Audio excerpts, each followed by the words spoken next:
Welcome to The Lazy Girl Library, the podcast where reading is a pleasure and captivating adventures happen from the comfort of your couch.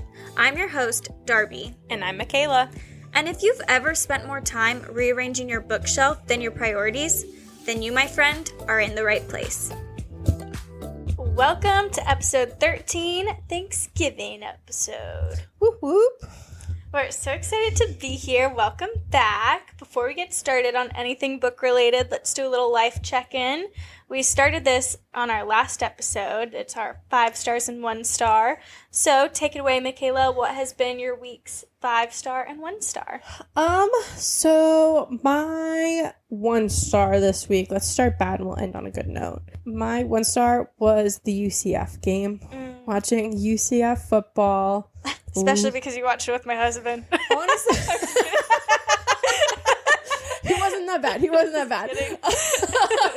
He's a very passionate man when it comes to football. But no, he actually, surprisingly, all of us, I think, were just like, it was almost like you're past the passion and it's just like sheer disappointment. It was just like you, Josh, and him, right? Yeah. There was the 3 of us just watching it and it started off great. There were so many lead changes that it was just like hopeful. Yeah. By the end, it was literally just silence. Like we were silent. Justin got up. He's like, all right, guys, see ya. It was like no conversation. Yep. That was it. That was done. I FaceTimed him like later that night because I was out of town this weekend. And yeah, he just looked like there was no life in him. Yep. It was not a fun game to watch. It was really frustrating. Well, it was fun to watch until the end. That's true. Like the first half was pretty good. Yeah. The second half, we totally lost it. I don't know what happened there. And it was really frustrating because we were starting to do so well after the new quarterback was starting. And he honestly didn't play bad. It was just a lot of... just little mistakes. Special teams needs work. So much work. Coaching needs work. Yep. But anyway, this is not podcast, Dudes on the Mall. Dudettes on the Mall. Go check out our husband's podcast. Yep. Anyway, so that was your 1 star. That was my 1 star for the week. That was just so frustrating. Yeah.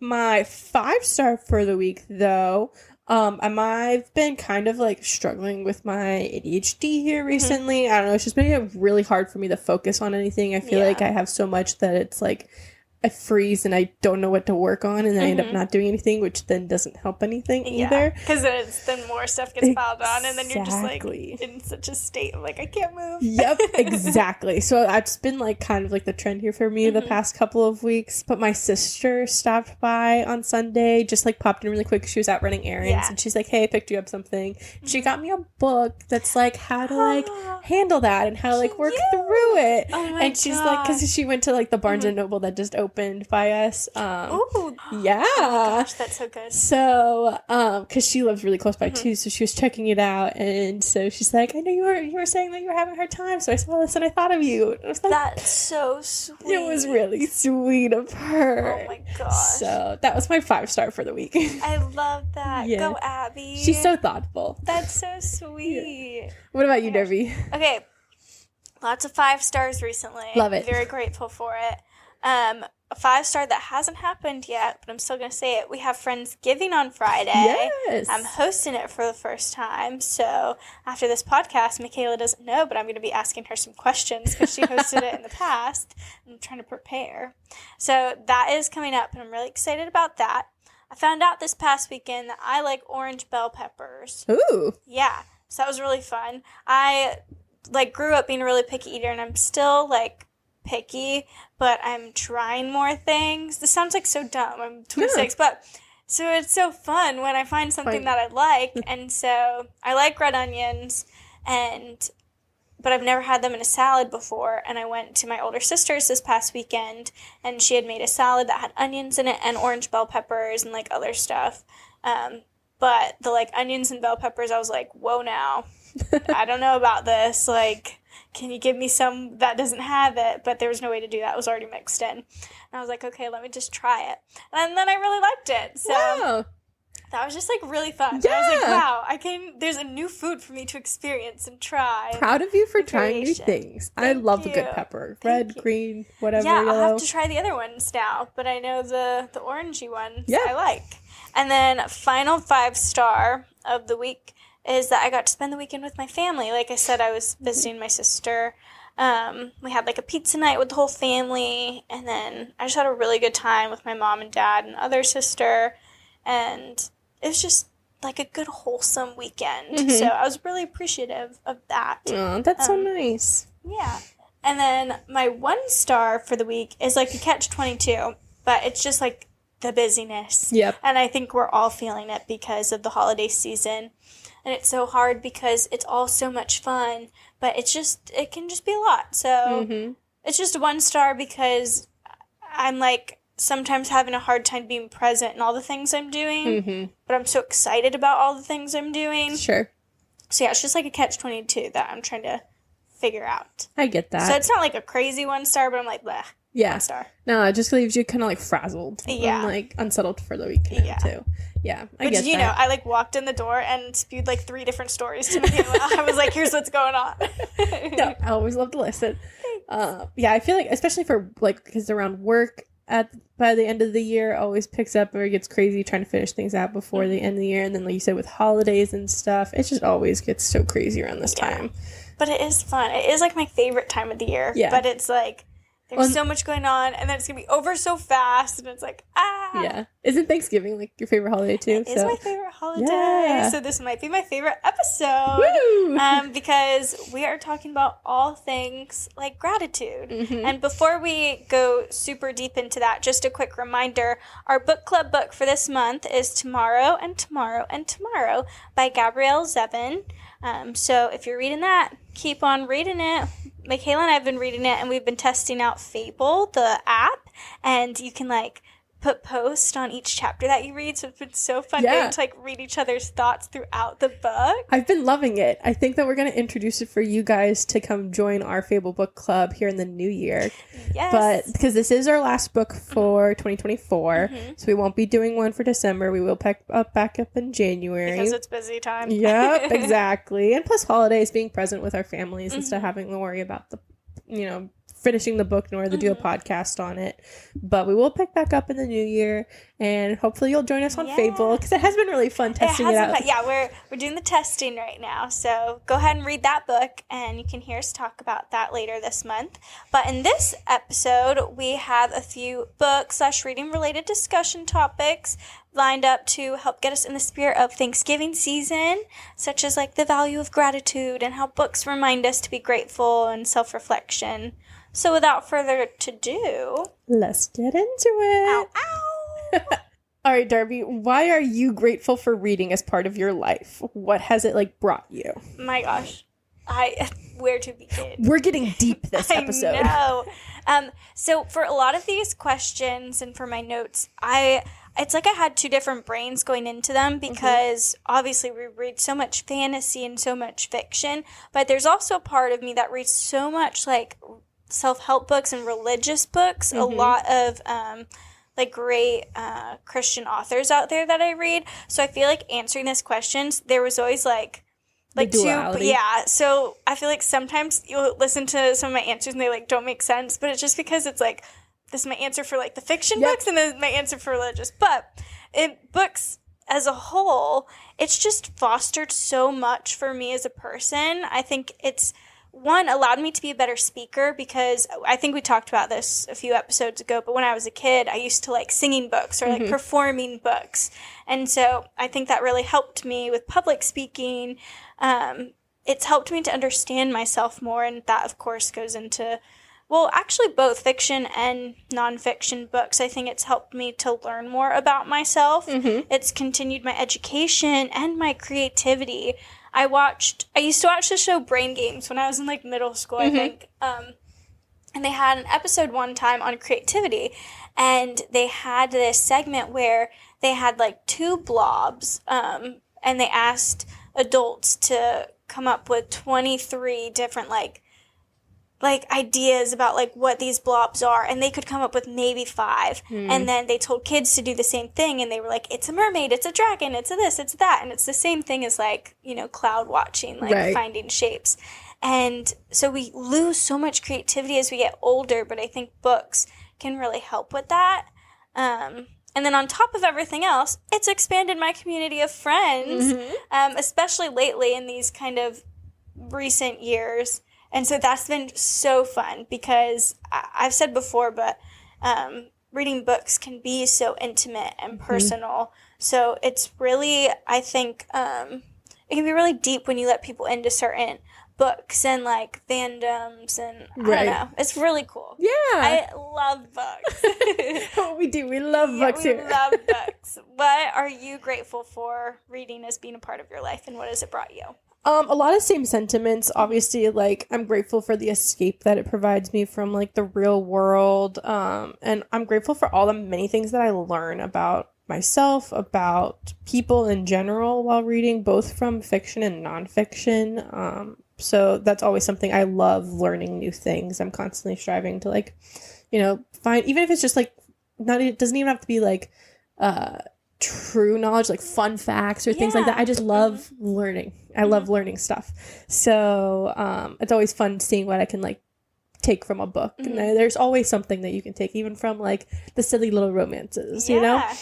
But like the biggest thing that I'm grateful for is the privilege that we have to just be able to read. Ooh, get a girl. Because I feel like reading really is a privilege that we forget about, because we have that freedom here and we were like able to have the education to learn to read. Whereas like a lot of people around the world, especially women, aren't afforded that same privilege and opportunity. So the fact that we are able to just not only know how to read, but have the time to sit and leisurely read, I'm like really, really grateful for that time too. That's such a good reminder. I completely agree. It's something I don't think we think about often. So that's a great one. Thanks. So how do you think sharing books and stories can deepen bonds in friendships or families? So I think it's kind of similar to like, hey, this song reminded me of you, or hey, I think you'd like this movie. However, I'm definitely biased, and I think depending on the recommendation, it can have like a much deeper meaning or a deeper bond, especially on like the content, which I know there's some like really deep songs and movies out there, but a book takes up so much more time, and you're like really like engrossed in it. And in instances, like one time I gave a book to my younger sister that I had read that like really helped me in like a certain stage of my life, and I thought that she was going through a similar stage, and so like I took the time to underline things that like really helped me and stuff. So it's just, I think it can be really personal and just like so fun, but I do think it has a similar sentiment of like, this song reminded me of this movie, or I think you'd really like this. It's like the deeper thought of it. I totally get that. What about you? No, I totally agree. It's like sharing stories is such a vital part of our life. And I think like a lot of this can be traced back to like even just the time with like cave paintings. Shout out Spaceship Earth, because I think they talk about this like throughout the first half of the entire ride at Epcot. But because it not only like sharing stories can bring connection, which is such a, like a vital part of our humanity, is like connecting with other humans. And so I think storytelling can really help foster that, but it also helps us learn from like past mistakes. So like even when you, like I said, when you think back to like the very beginnings of storytelling, so with like cave paintings, it's like where to hunt, how to hunt, like what these animals look like that are like safe or not safe kind of thing.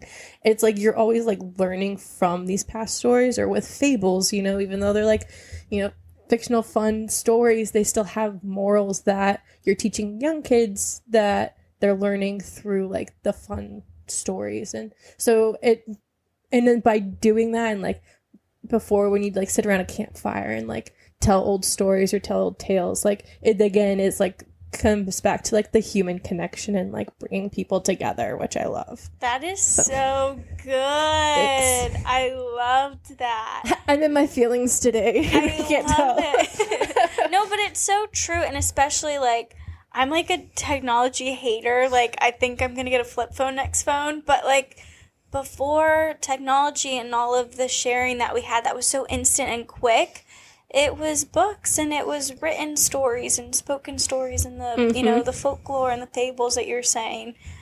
So it just, I think it feels deeper too, because it just goes back so much farther than like the TikTok that you were sent. Like, I don't know. But I feel like even those, and I think that's why, like, so many things like TikTok take off, too, and why people love them. Story time. Because it's just story times. Yeah. It constantly comes back to just, like, sharing different parts, whether it's, like, different parts of our lives or different, like, creative ideas or something. It's just sharing in the part of, like, these stories that helps, like, connect with people and like the human and emotional level, I feel like. So that's true. I take it back. It fully relates to technology. But technology technology can take away from you. You're totally right.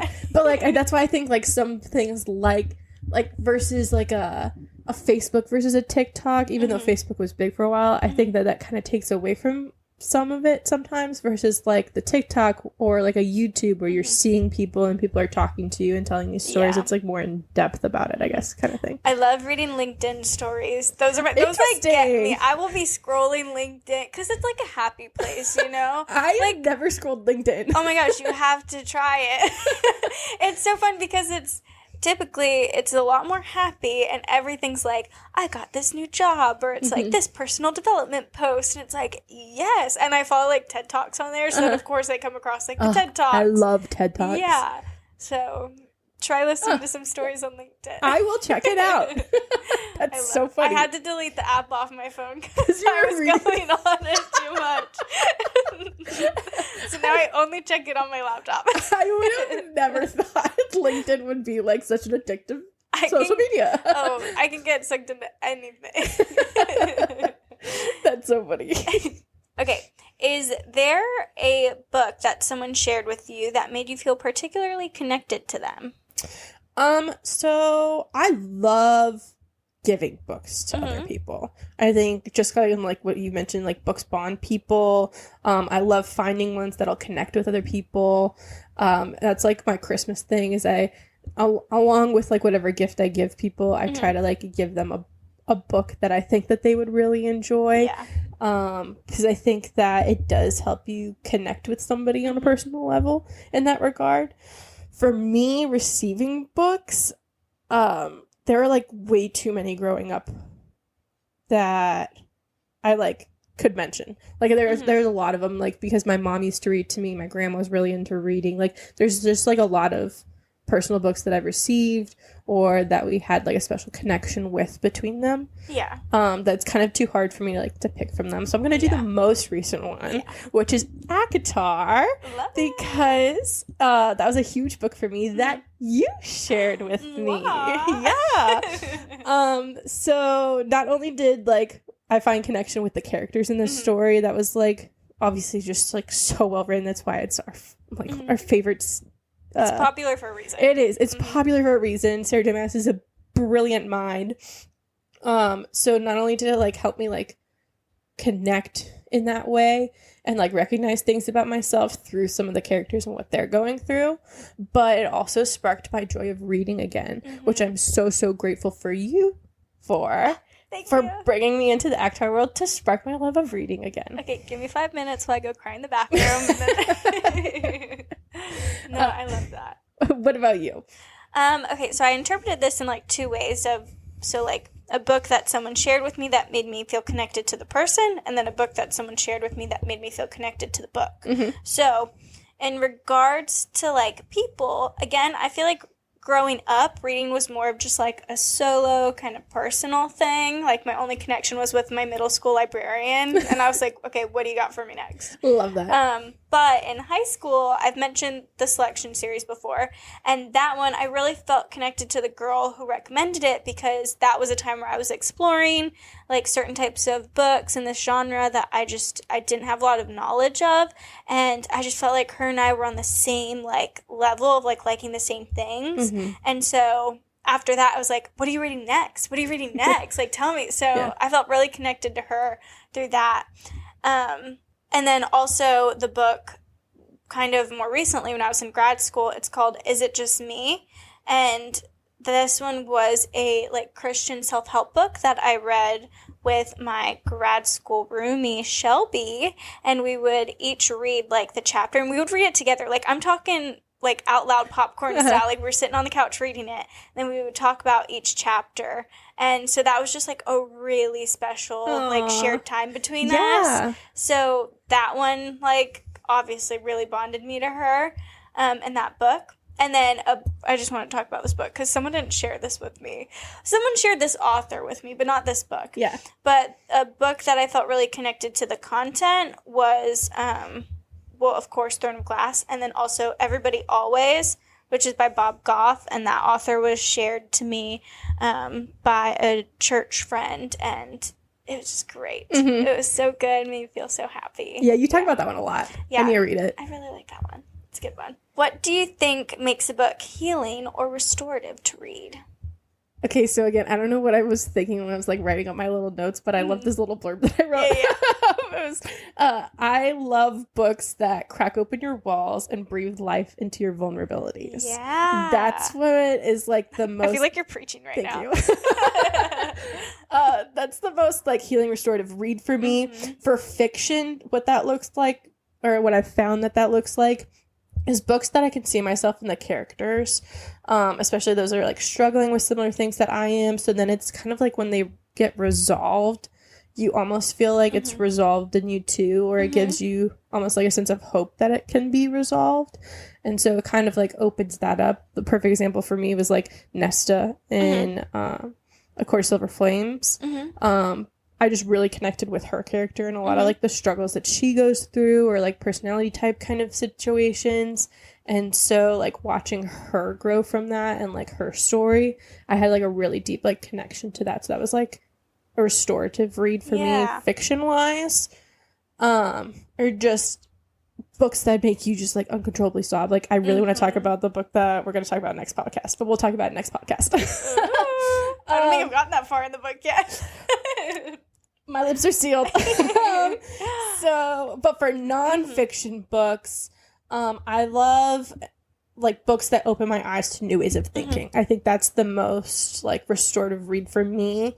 It's like expanding my understanding of how people think, like how we feel things, recognizing different life patterns. Oh, absolutely. Things like that are just like really eye-opening and make me or leave the book feeling just like, I don't know, at peace or like more understanding. I am always, like I said, this is the knowledge thing for me. The more knowledge I have, the more like I feel like grounded, I guess. And it's like your heart feels full. Like your heart feels full, your brain feels full, but at the same time you feel just at peace. Right. Yeah. Yes.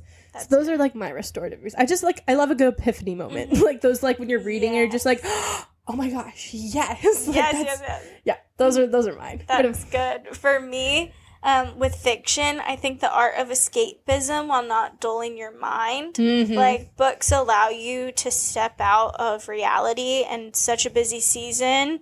Like I could be in this busy season, but as soon as I open up the pages, it's like I'm somewhere else and like everything literally just like the world turns down, which is so cool. And I don't even think like songs or movies or shows can do that for you, because you can do other things while listening or watching, but you can't do other things while you're reading a book. Right. And so it's like you're like escaping from reality, and it's like your brain it feels turned off, but it's not. It's still stimulating your brain. It's like simplified, but completely complex at the same time. Yeah. And then for more non-fiction books, those can also bring me personally such healing and comfort. And it's nice to hear of an author's personal story that maybe you can relate to. Just another way of feeling like you're not alone, or like someone understands me. That's so nice, and I think that's what everyone is striving for, is to just like feel understood and to feel like loved. And so I really like books that make you feel that way. It's the human connection. Yeah. What books have made you feel like especially grateful this year?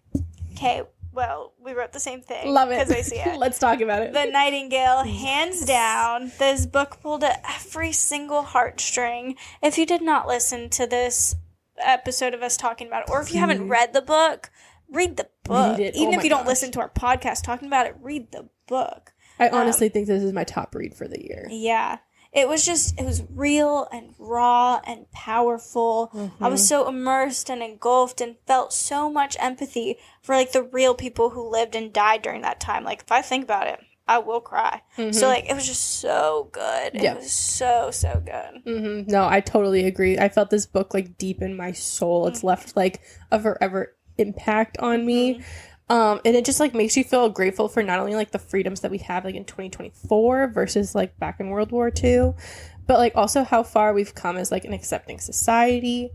As far as, like, I know we have a lot of issues that we're still going through, but when you can really look at it and you compare in time frames, like, we have come a far way, and I don't think people give us enough credit for that. Not to take away from work that can still be done, but if you take a second to just look back, like, to celebrate the wins. Exactly. Celebrating the wins doesn't diminish the work still to be done. Yeah, absolutely. And so it made me feel really, like, grateful for that while I was reading it, but also grateful for, like, the women who were brave enough to not be bystanders during that time. Like, no matter how involved you were, it was, like, some level of, like, fighting the good fight for the right cause.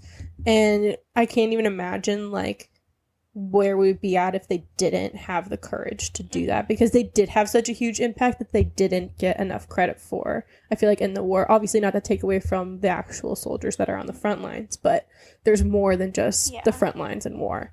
So there was stuff happening everywhere, so it was cool to hear from that perspective. And reading it, it was like the Grinch. The heart grew like 3 sizes. Like, I didn't even know my heart was small, but then reading that, I've just felt so much, like, fuller. And it's like one of those books that just, like, changes you for the better after you read it. You can never go back after. Oh, so good. So good. So if you would write a thank you letter to a character, author, or even, like, a book itself, what would it say? Okay, love this. It was so hard to pick from these, and so I want to thank probably everyone.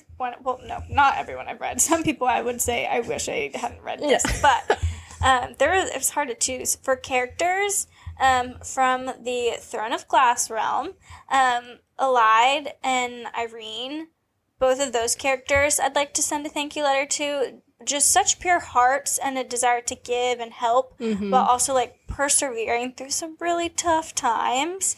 But both of them just, like, no matter what their history was, it's like they didn't even let that thought come, I'm trying to think of the words. They didn't even let the thought of doubt come into their mind that they couldn't have an impact or help in some way. Like, it was just really cool, and I'd like to think that I relate to them in just, like, a desire to give, so I just would, like, thank them. Those would be my characters. For an author, I just talked about him, Bob Goff. I feel like he's, like, another grandpa in my life, and I feel he's taught me some really valuable lessons on how to love like Jesus, so I would definitely write him a letter and say thank you for the life you've lived and for sharing about it. And then for a book, I don't care if it's mainstream or popular, it's ACOTAR, because without it, I wouldn't be sitting on this couch talking to Michaela and talking to all of you guys on this podcast right now. It's so true. That one really just, like, sparked everything for us. And we've read some great books since ACOTAR too, but, you know, we thank our foundation for getting us back into the world of romantasy. Yes. What about you? So my first instinct was literally everything Sarah J. Maas. No surprise there. But I wanted to challenge myself to, like, think outside of that and outside of her worlds, because we're always talking about them, and I will forever. So easy to, like, go to it. It is. They're so phenomenal. Like you said, with ACOTAR being our foundation, there's so many characters that I truly connected with, or just her in general, to, like, for building these worlds. So, but if I'm gonna take myself out of that, because I feel like that's just such an easy comfort zone. Yeah. So I would write a letter to the character Clementine from the book Clementine by Sarah Pennypacker. She was the first. It's like a children's book. Think like Ginny B. Jones kind of thing. But she was the first character I ever truly saw myself in as a child, and I think that I, like, connected with on a much deeper level that helped, like, my reading journey like be what it was and that's continue good. wanting to read. So I would write my thank you letter to her for doing that. Okay, wait, that's cute.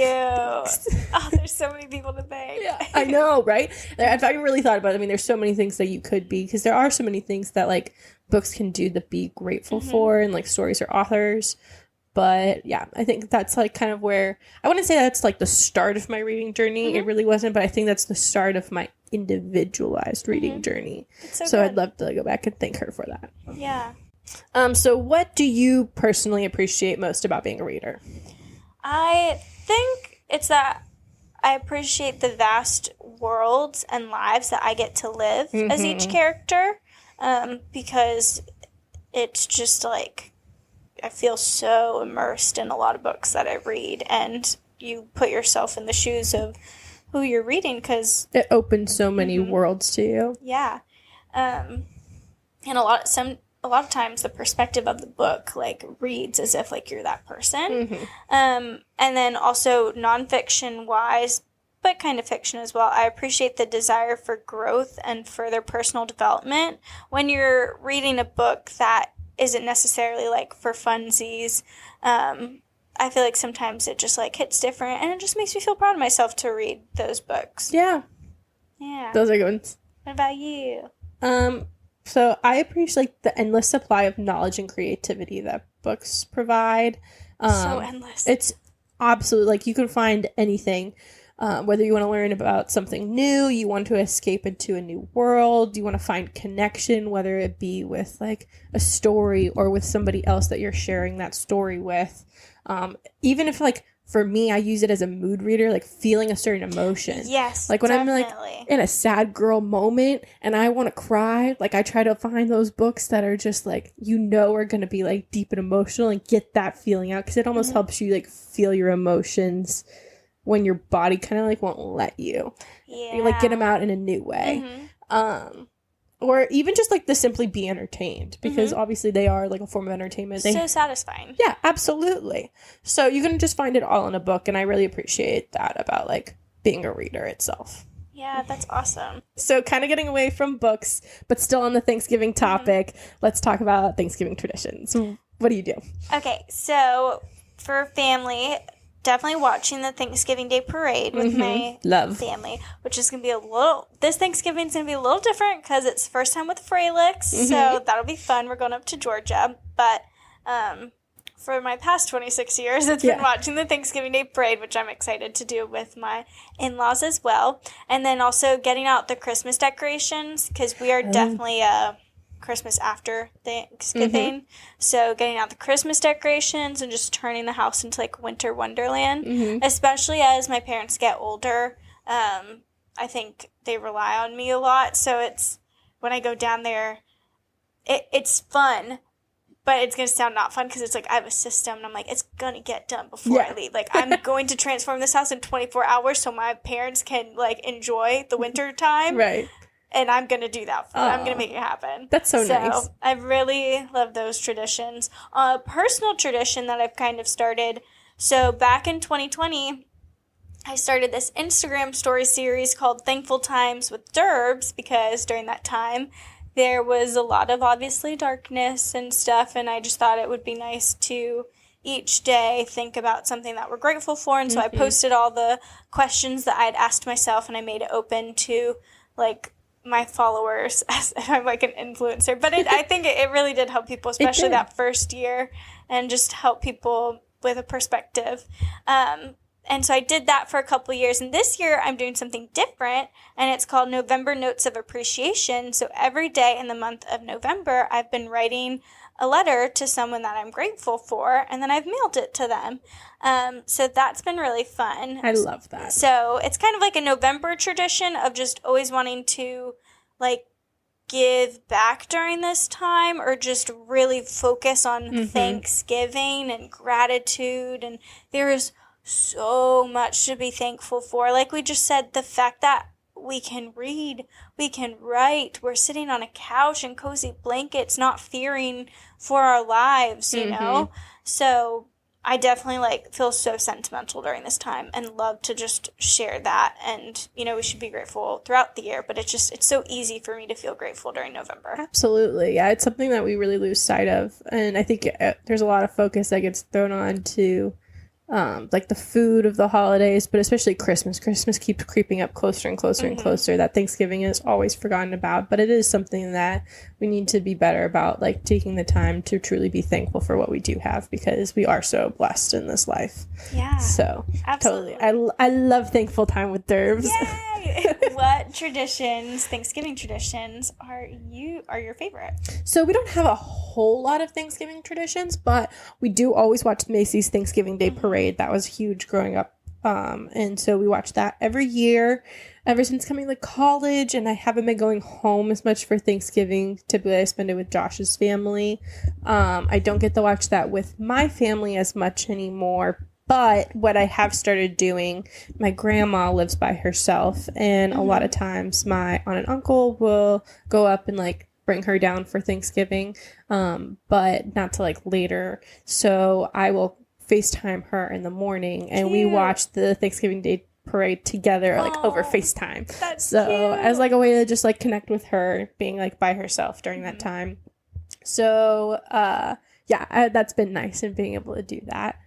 The other big thing that we used to do is I used to always help my mom in the kitchen. It always started small, like when I was little, and then it like worked up into where like now anytime we're together, or I guess not now because I haven't been home for Thanksgiving in a little bit, but she would like start teaching me how to do things more. Cute. So that way whenever like I'm the one that's hosting Thanksgiving, like I'll know what to do, and kind of like teaching me the ways and like traditions and how we do stuff, because she does everything like homemade from scratch. That's so sweet. So that was always fun. I will be FaceTiming my mom on Friday to help me with the turkey. Yeah. She let me bring up like what we use for Thanksgiving, our turkey tray, and because my sister's gonna come, so we're gonna send it back, and it's gonna be an adventure. It's gonna be great. It's gonna be an adventure. You're gonna do great. That's so sweet.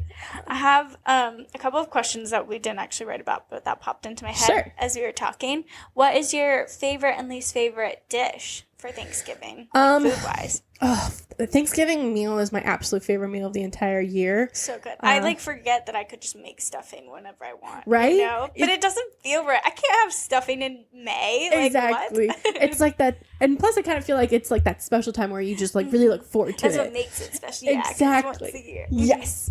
So I just love Thanksgiving meal like as a whole. That's like my favorite meal, especially like, with my mom's cooking. And I am looking forward to going back home again, hopefully next year for Thanksgiving dinner. But, it's so hard to pick a favorite. I can tell you my least favorite. I'm not a sweet potato girl. I know. I love sweet potato. But I'm not a big sweet potato casserole fan. Like, it's too sweet for me. But, like, give me straight up sweet potato. Love it. It's not that I can't eat it. Like, I can. But that's the thing. It's just too sweet for me. It's not. I'm not a fan. If it's given to me, it's one of those foods that if it's given to me, like, I'll eat it. But if it's, like, a buffet style, like, I'm not picking it up kind of thing. But I am the outlier in my family for that, because the rest of my family loves sweet potatoes, especially my sister and my dad. That's, like, their favorite thing in the world. Yeah. But, yeah. It's a little too sweet for me. But my favorite, it's all so good. I'd say my mom's mashed potatoes. My mom kills the mashed potato game. Yeah. She gets them nice and creamy and like the perfect consistency where they're not too like runny, but they're not like chunky either. It's like a good, kind of like, with a Blizzard when you like flip it over and it doesn't like come out of the cup. Like that is like a perfect consistency. Oh, that's good. Yes. I love those. What about you? For me, so I would say my least favorite, I don't know if this is a hot take, but it would probably be mac and cheese. A lot of homemade mac and cheese with like the roux and stuff that people make. Too rich. Yeah, like way too rich and cheesy. And it's like I need like less cheese almost. Like less is more. I totally get guess. So that was my first instinct. I will say though, as a picky eater, I've never tried like cranberries, like the I'm gonna bring it Okay. for Friendsgiving, because that is I have a very specific recipe that my mom makes. It's really easy, but that is one thing that like I'll just pull out of the fridge and eat straight out of the bowl. Like I love. Well, my family was like the canned ones too. Oh no, we did like I never tried it because obviously I'm like, well, you just poured it out of a can and it still has the shape, so I don't know about that one. Yeah, I wouldn't know about that one either. Stuffing is probably my favorite, but you're right. All the food is just so good, and I'm the type of person, so I know people will make, like, sandwiches after Thanksgiving with the leftover stuff. I'm a person, day of, I'm using those biscuits, the croissant, whatever type of, like, bread we have, and I'm making a sandwich right there on the spot, and I'm putting everything on there. The mashed potato, that's going on there as if it was a condiment. Yep. Like, the mac and cheese, the green beans, like, turkey, it's all going in the biscuit. I love it. And my family, like my grandparents and cousins, used to make fun of me because they would be like, there's her sandwich. Has Darby made her sandwich? And I do. I love my sandwiches. My That's so Thanksgiving funny. sandwiches. They're so good. Yeah. No, I love stuffing too. I'm a big turkey fan. I know a lot of people aren't. That's my preferred deli meat. Me too. Turkey. I love turkey. I know Boar's Head is going through its like listeria crisis right now, but whenever that's passed, Boar's Head slow smoke pit craft turkey, game changer. Ooh. So good. I'm a fan of the Expensive, but mesquite. good. That's kind of like, that's always my go-to, but I will give that a shot because I just love turkey. What book character that we've read this year do you think would love Thanksgiving and hate Thanksgiving? Ooh. And I I think, well, this isn't this year, but obviously like the Night Court, like they'd have a wonderful Thanksgiving together. There would be no animosity there. Right. But then like, I don't know, it'd be so interesting for some of the books we've read this year. Like, does Adeline hate Thanksgiving? Like, Ooh. because it makes her think of her family and she can't have, or can she go into so many different places and have different meat? Like, I don't know. Right. Ooh, interesting. Do you have any immediate thoughts? My immediate thought was less about who would hate Thanksgiving and who I would hate to have Thanksgiving with, and that would be Frankie from The Worst Mystery. Throwback. But I would not. Yeah, no. That was just my initial thought. Ooh, who would not like Thanksgiving? I think maybe from the Firebird trilogy, I feel like they'd want to like Thanksgiving, but I feel like they wouldn't because they'd have some sort of like science thing they were trying to do, or like maybe, yeah.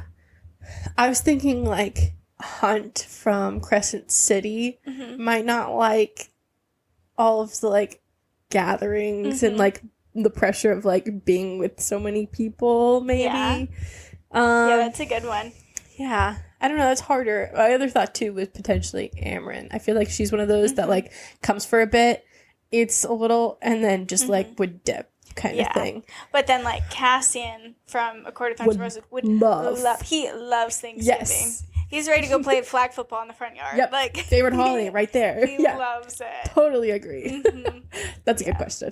Do we want to get into borrows and returns? Yes, we do. All right, Darby, what are we reading? Currently, we are only reading Tomorrow and Tomorrow and Tomorrow. So, working my way through that. It's not my... I will save most of my thoughts. Well, I'll save all my thoughts for our next book. But it's paced differently than a lot of books that I normally read. So, I like going into it knew that I wasn't going to breeze through it. Right. So, I'll just leave it at that. And you can listen to next episode for more thoughts when I finish it. But I'm reading that right now. And then I listen to audiobooks on Spotify most of the time. So I was reading Powerful. I literally have, I think, like 45 minutes left. And now I can't, like I ran out of Spotify listening hours. No. And they want me to buy those extra hours. But I'll be waiting 12 days before I finish the book. But I basically finished that one. But so I'm reading Powerful, which is the novella for the Powerless trilogy. By, I think it's Lauren, what's her last name? Is it Lauren Roberts? That's what I want to say. I think so. And then for returns, I finished Part of Your World by Abby Jimenez, and then Legendary by, I think this one is Stephanie Garber. And so I'm really excited to finish the third book in that Carball series. And then I found out that there's another series that like has one of the characters that I like in it, so I'm excited to read that one too. But both my returns were 4 stars. Great books, really enjoyed them. Love that. So yeah, that's me. What are you borrowing and returning?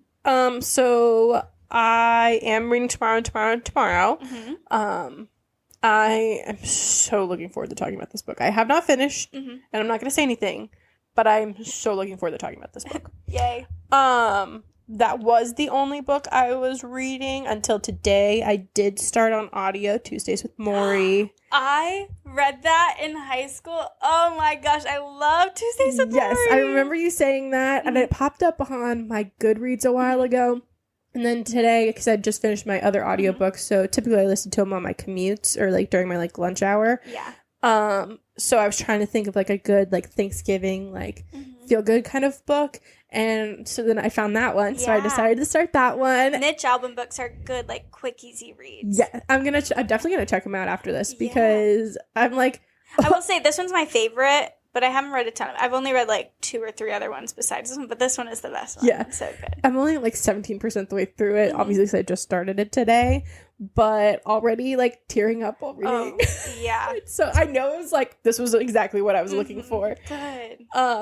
So I did start that one. And then after I finish our book club book, I am going to be hopping back into the Harry Potter world with the 6th book, The Half-Blood Prince. So that will be coming here soon too. Not surprising. Yep. I'm so glad you're loving them. I am. Oh my gosh, so good. That's all of my return. Well, actually, no, I have 2 Harry Potters in my returns.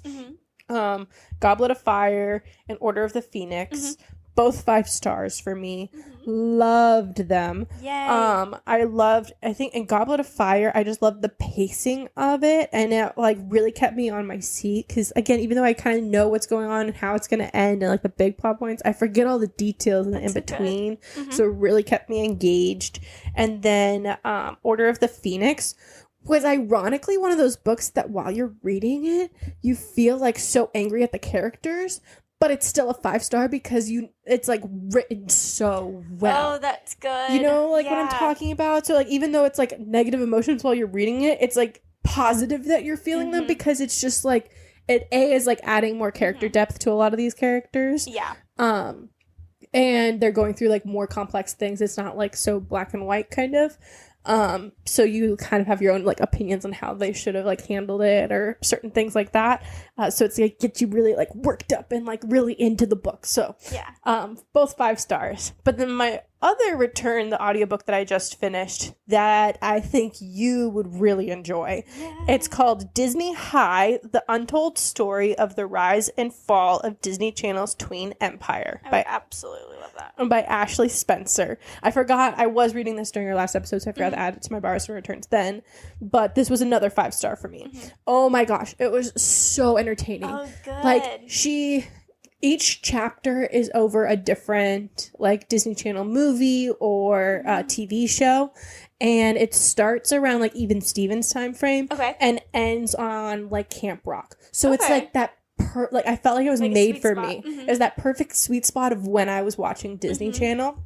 And not only does she get into like the behind the scenes drama between like Hilary Duff and like her co-star. And how does she know these things? A lot of interviews with people. No, it's like more, it's very credible because it's either she's pulling from previous interviews that these stars or these people have done, or she held a lot of interviews with like producers and screenwriters and things like that from these shows.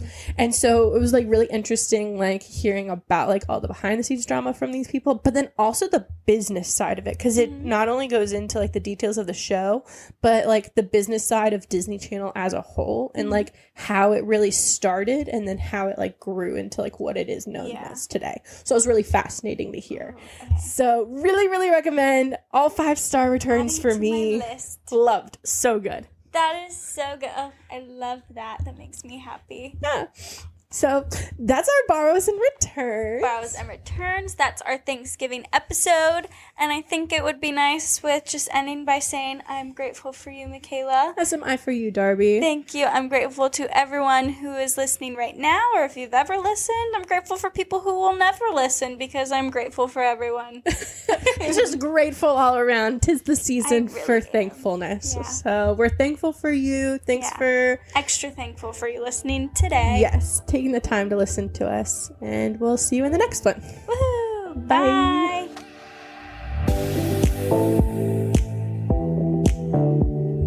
Well, dear listeners, we find ourselves at the end of another episode. And remember, the Lazy Girl Library is not just a podcast, it's a community. We absolutely love hearing from fellow book lovers, so don't forget to share your thoughts and your favorite reads with us on our social media. You can find us on Instagram at Lazy Girl Library. Make sure to check out our website, lazygirllibrary.com, your one-stop shop for all things Lazy Girl. Before we go, we want to take a moment to thank all of our wonderful listeners. Whether you're listening from your cozy bed, on your way to work, or anywhere in between, thank you for making us a part of your day and for being a part of our Lazy Girl family. So keep those pages turning, keep those imaginations flourishing, and remember, the best stories are yet to be discovered. Until next time, stay lazy and happy reading.